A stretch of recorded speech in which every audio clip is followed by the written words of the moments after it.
Օգոստոսի 29-ին եւ 30-ին Արամ Խաչատրյանի անվան մեծ համերգասրահում մի տանիքի տակ կհավաքվեն հայաստանցի եւ սիրիահայ հայտնի արվեստագետները։ Սփյուռքի նախարարության եւ մշակույթի նախարարության աջակցությամբ եւ հայկական բարեգործական ընդհանուր միության հովանավորությամբ իրականացվող բարեգործական համերգի նպատակը սիրիահայերի ինտեգրվելն է հայրենիքում։ Ելույթ կունենան սիրիահայ երգիչներ Կարո Տախտևիրյանը, Ռենատին, Ժան Վարդանը, Հովիկ Կարապետյանը, Լիլա Վարդանյան Պողոսյանը, Սարգիս Մաթոսյանը, Հայաստանից Էմմին, Արամոն, Ռադի Գաբրիելյանը, Վահագն Հայրապետյանը եւ այլոք։ Կոստանտին Օրբելյանը առաջին անգամ 1971 թվականին այցելեց Հալեբ։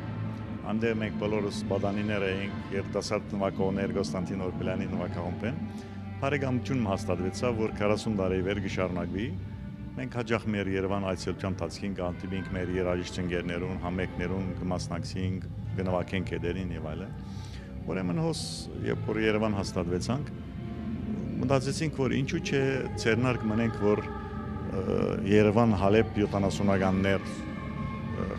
խորհրդանիշին դակ։ Այսօր Երևանի 70-ականներ կոչվող նվագախումբը հիմնականում բաղկացած է Օրբելյանի ստեղծած ջազ բենդի երաժիշտներից։ Պարզվում է, որ համագործակցության նախաձեռնությունը եղել է դեռևս տարիներ առաջ հենց Օրբելյանի կողմից Հալեբում եղած այցի ժամանակ։ Անցել է արդեն 40 տարի եւ ահա հայ արվեստագետներին իրենց հայրենի հողում միավորել է երաժշտությունը։ Սիրիահայ երգիչ Կարո Տախտևիրյանը որոշել է այսուհետ մշտապես բնակվել հայրենիքում։ Երաժիշտն ասում է, որ մեծ հաճույք է ստանում հատկապես հայրենիքում երգելուց։ Մեծ հուզմունքով է հիշում հենց այս դահլիճում տասնյակ տարիներ առաջ ունեցած իր համերգները։ 1966 թվականին համերգներ եմ ունեցել այստեղ,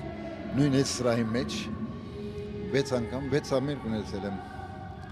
Այդ ժամանակ ջահել տղա էինք 20 տարեկան, 18 տարեկան։ Ինձ համար մեծ հաճույք է, ես երկրորդ անգամ լալով Երևանում ֆիլհարմոնիայում Արամ Խաչատրյանի սրահում այդ ժամանակ ֆիլհարմոնիա գոչեին, հիմա մեծ հաճույք է ինձ համար երգելը։ Անուշիկ Ասատրյան, Երկիրն այսօրի համար։